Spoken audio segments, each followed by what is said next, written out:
Hello and welcome back to my channel. कैसे हो आप लोग? आई होप आप लोग बढ़िया होंगे। सो आज की जो वीडियो है इसमें हम लोग बात करेंगे कि हमारा बिजनेस रिस्क क्या होता है और वो कितने टाइप्स का होता है। एंड इससे पिछली वीडियो में हमने बात की थी कि कैसे हमारे इंडिजिनियस बैंकिंग सिस्टम जो है वो इवॉल्व हुआ था और कैसे आजकल का मॉडर्न बैंकिंग सिस्टम आया। फिर हमने ट्रेडर्स के बारे में बात की थी कि कैसे हमारे पास जो थे टाइप्स ऑफ ट्रेडर्स होते थे, राइट। हमने सराफ्स एंड मर्केंट्स की बात की थी और हमने मनी लेंडर को देखा था और थर्ड जो था वो हमारा ब्रोकर्स थे। अब आज जो है इसमें हम लोग बात करने वाले कि हमारा रिस्क क्या होता है। हम लोग फेमिलराइज है इस वर्ड के थ्रू कि रिस्क का मतलब क्या होता है। हमें पता है कि रिस्क क्या है, फिर भी मैं आपको एक बार एक्सप्लेन कर देती हूँ। रिस्क का मतलब क्या है? कोई भी अनसर्टिनिटी है उसके रिलेटेड आपको पता नहीं है कि आगे चल के क्या होगा, राइट। हो सकता है कि उसका जो इम्पैक्ट है वो अच्छा हो सकता है कि उसका इम्पैक्ट नेगेटिव हो, तो हम उसे क्या कहते हैं? रिस्क कहते हैं, राइट। किसी चीज को खोने का या उसको पाने का उतना ही जब 50-50 चांसेस होते हैं तो हम उसको क्या बोलते हैं? वहां पे रिस्क है। अब बिजनेस रिस्क क्या होता है? बिजनेस रिस्क होता है जब आपने अपने बिजनेस में पैसा इन्वेस्ट किया है या आप कोई भी बिजनेस एक्टिविटी जो है कंडक्ट कर रहे हो, उसमें आपको प्रॉफिट कितना होगा और लॉस कितना होगा, उसका जो चांसेस है वो 50-50 हो, तो वो क्या होता है? हमारा बिजनेस रिस्क होता है। एक बार हम डेफिनेशन देख लेते हैं। तो it refers to the possibility of inadequate profits और even losses in the business because of uncertainties. ये क्या है? हमारा बिजनेस रिस्क है। मतलब या तो आपको इनएडिक्वेट प्रॉफिट्स हो सकते हैं, हो सकता है कि जितना आपने पैसा लगाया उतना आपको प्रॉफिट ना मिले, या हो सकता है कि जो आपने पैसा लगाया था वो सारा डूब गया, तो वो क्या है? आपका रिस्क होता है, ठीक है। अब हमारा नेचर ऑफ रिस्क क्या होता है? अगर हम देखें कि हमारा नेचर ऑफ बिजनेस रिस्क क्या है, so nature of business risk क्या है? देखो हमारा पहली चीज तो जो हमारा रिस्क है वो किसकी वजह से आ रहा है? अनसर्टेनिटीज की वजह से आ रहा है, राइट। क्योंकि हमें जो भी हम डील करते हैं बिजनेस में वो हम फ्यूचर में डील कर रहे होते हैं एक्चुअली में, राइट। सो हमारा जो एक्टिविटीज है वो किसके लिए हो रही होती है? फ्यूचर के लिए हो रही होती है। सो जो ये बिजनेस है जो ये अनसर्टेन है बिकॉज वी नो, क्योंकि फ्यूचर में जो भी चीज आप कर रहे हो वो क्या होती है? अनसर्टेन होती है। आपको आपका फ्यूचर नहीं पता, राइट। क्या फ्यूचर में क्या बनोगे, आपके कितने मार्क्स आएंगे, इट ऑल डिपेंड्स, राइट, कि आपका आगे चल के कैसा माहौल बन रहा है। हो सकता है आपने पूरी प्रिपरेशन की हो अपने 11th या 12th क्लास में, बट आपकी तबीयत खराब हो जाए पेपर वाले दिन, या हो सकता है आप किसी और चीज की वजह से परेशान हो, आपके मार्क्स नहीं आए, so it's very uncertain. So similarly आपका जो बिजनेस है वो क्या है? बहुत ज्यादा अनसर्टेन है। सो इसका जो सबसे पहला नेचर होता है बिजनेस रिस्क का वो है कि risk is the result of uncertainty.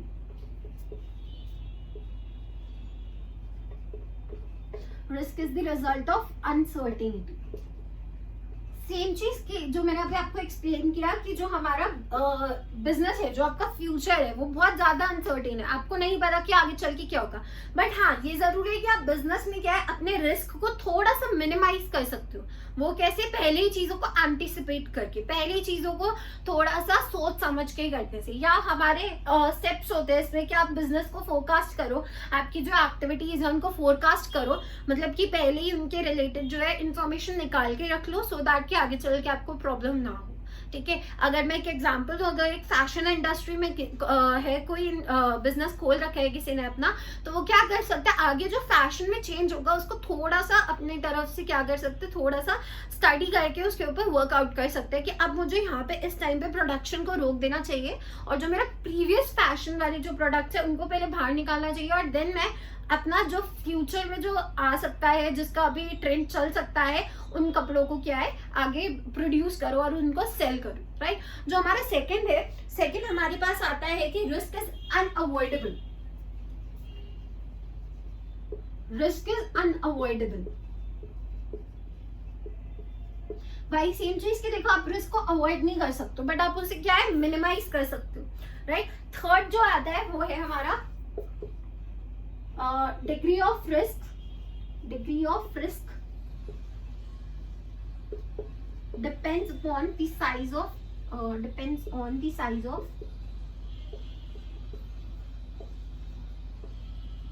business, इसका मतलब क्या है कि जो आपका रिस्क है कि रिस्क कितना होगा, रिस्क ज्यादा है या कम है, वो डिपेंड करता है कि आपका किस तरीके का बिजनेस है या आपका क्या साइज ऑफ बिजनेस है।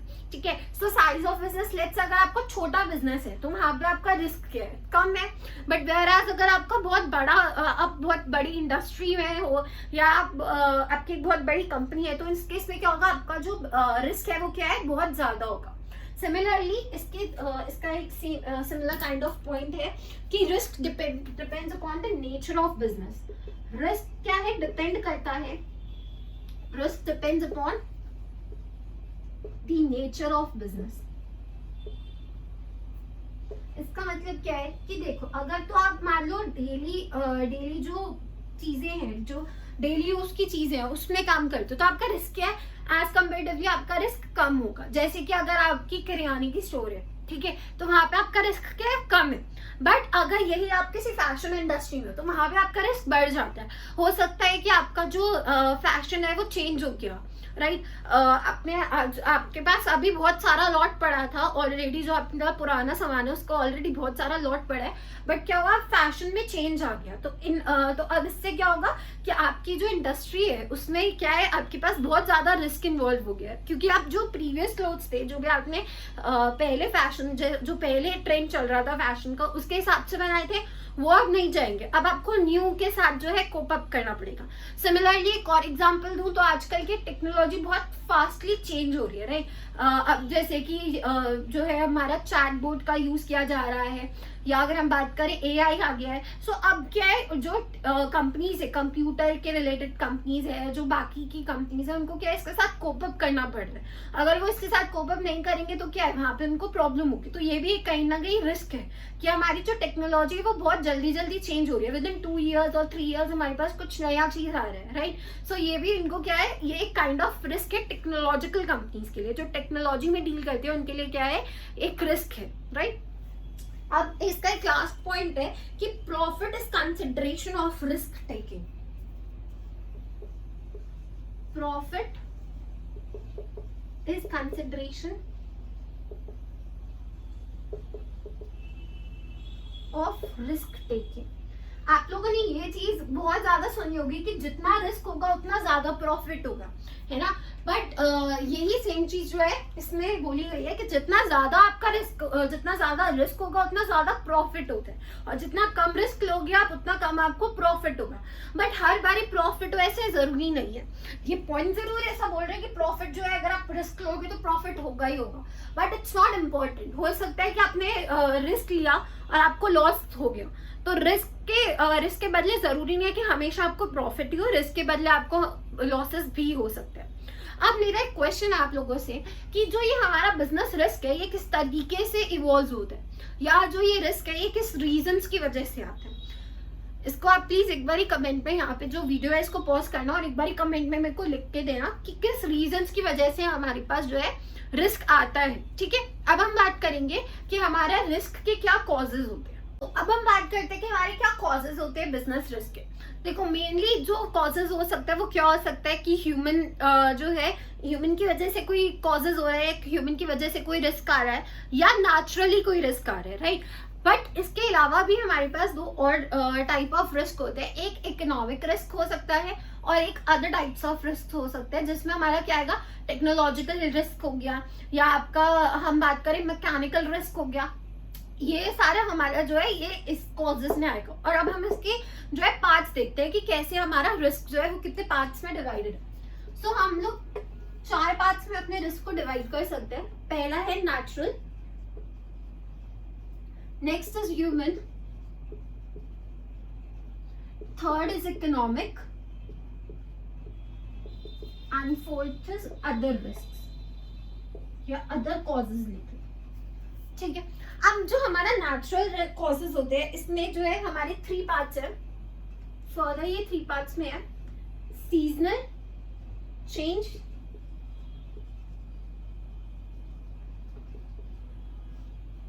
just give me a minute, seasonal change, then geographical change, geological change and other natural calamity. Geological change and other natural calamity. देन हमारे पास है ह्यूमन। ह्यूमन में हमारा आ गया dishonesty by employees. Similarly dishonesty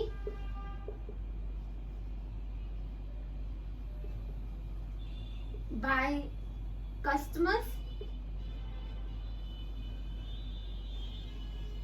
Third one is strike and lockouts. Strike and lockouts. And the fourth one is working carelessly. Working carelessly. Then economic में हो सकता है change in fashion,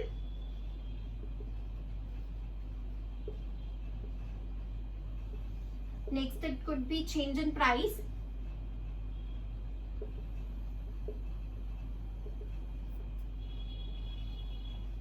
third one can be due to competition, effect of competition,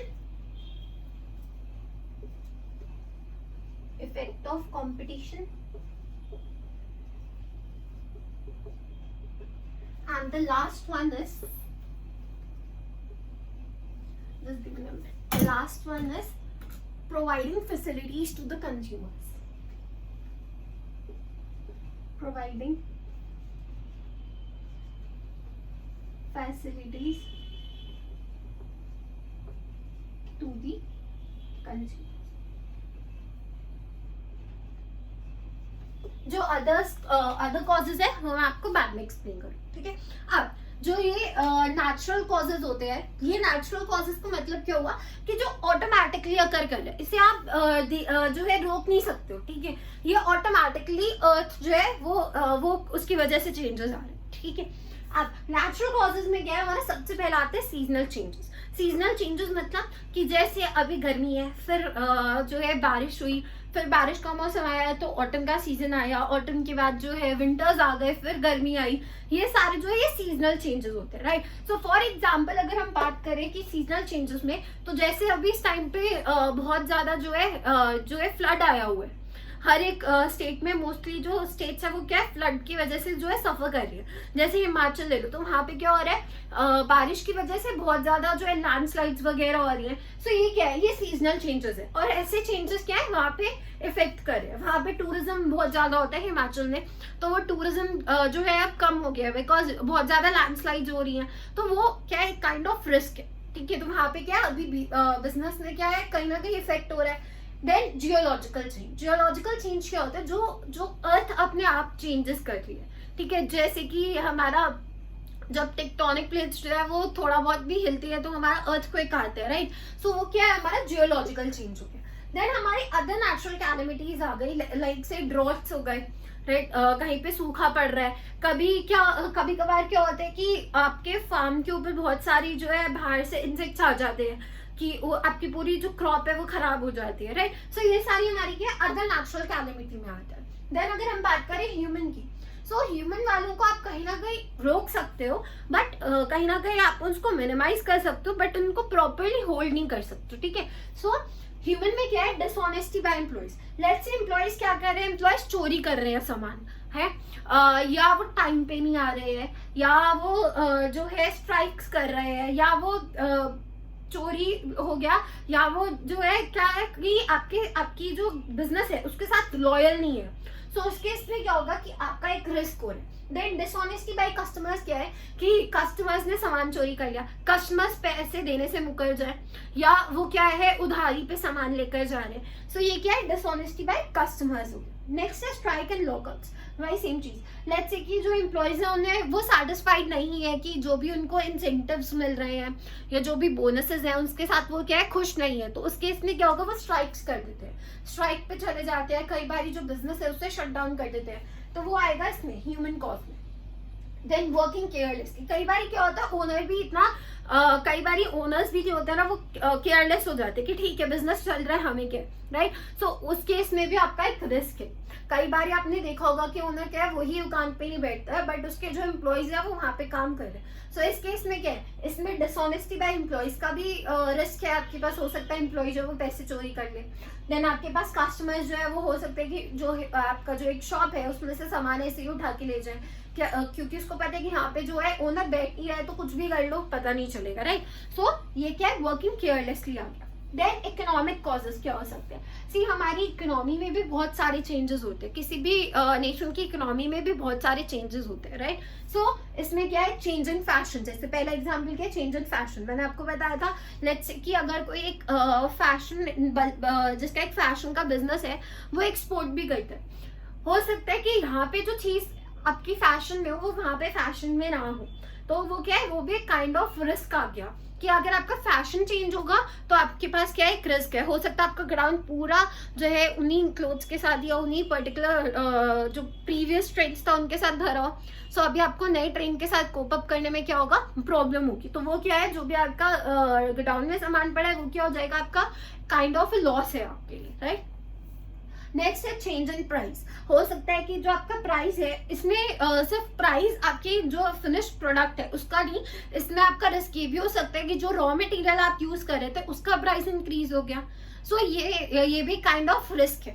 then हमारा effect of competition कि let's say कि मेरी एक shop है दिल्ली में, ठीक है, और जो मेरा कंपटीटर है उसने क्या किया, जो मेरे साइड में जिसने अपनी दुकान खोली थी, मेरा भी कपड़ों का काम है और उसका भी कपड़ों का काम है। अब क्या हुआ, मैं जो है अपने कपड़े लेट्स से एक टॉप है बहुत प्लेन सा ब्लैक कलर का टॉप है, वो मैं 100 रुपीज का बेचती हूँ। उसने क्या किया, उसने देखा कि ये 100 रुपीज का बेच रहा है और इसके पास जो है कस्टमर्स इजीली आ रहे हैं, उसने क्या किया, उस टॉप की कीमत 90 रुपीज लगा दी। सो ये क्या है, ये भी कंपटीशन हो रहा है हम दोनों के बीच में कि कौन ज्यादा सस्ते से बेच पा रहा है या कौन ज्यादा बेच पा रहा है। तो हो सकता है कि इफेक्ट ऑफ कंपटीशन हो जाए। या एक और एग्जांपल दूं तो क्या होता है कि बहुत जब आप किसी जगह पे काम करते हो ना तो वहां पे बहुत सारे और भी लोग मतलब आप अगर किसी मार्केट में काम कर रहे हो ना तो वहां पे कोई भी एंटर कर सकता है, राइट। सो मान लो मैंने एक शॉप खोली, बेकरी की शॉप खोली, वहीं पर एक और बेकरी की शॉप खुल गई, तो हम दोनों का क्या कंपटीशन हो गया, राइट, कि कौन अच्छा बेच रहा है या कौन कितना लो बेच पा रहा है। नेक्स्ट है हमारे पास providing facilities to the customers. हो सकता है कि उसकी जो जिसने बेकरी खोली है वो और अच्छी फैसिलिटीज प्रोवाइड कर रहा हो, बैठने की जगह दे रहा है, हो सकता है कि वो उन्हें 1+1 दे रहा हो सकता है कि ऑन द हाउस वो ज्यादा दे रहा हो, जो अच्छा कस्टमर है उसे ऑन द हाउस प्रोडक्ट्स मिल रहे हो, राइट। और अगर मेरी बेकरी है तो मेरी बेकरी में हो सकता है कि मैं उस पर्सन को क्या है और इतना अच्छा जो है बैठने की जगह ना प्रोवाइड कर पा रही हूँ या जो भी फैसिलिटीज है वो मेरी इतनी अच्छी ना हो। सो वो भी होता है, ये भी एक काइंड ऑफ रिस्क है कि जो आपका कंपटीटर है या जो आप हो वो कैसी फैसिलिटीज अपने कंज्यूमर्स को प्रोवाइड करे। तो this is also kind of risk. अब जब हम बात करें अदर कॉजेज की तो अदर कॉजेज में फिर से वही आ गया नेचुरल कॉजेज। जो हमारा सबसे पहला कॉज है अदर कॉज में, just give me a minute,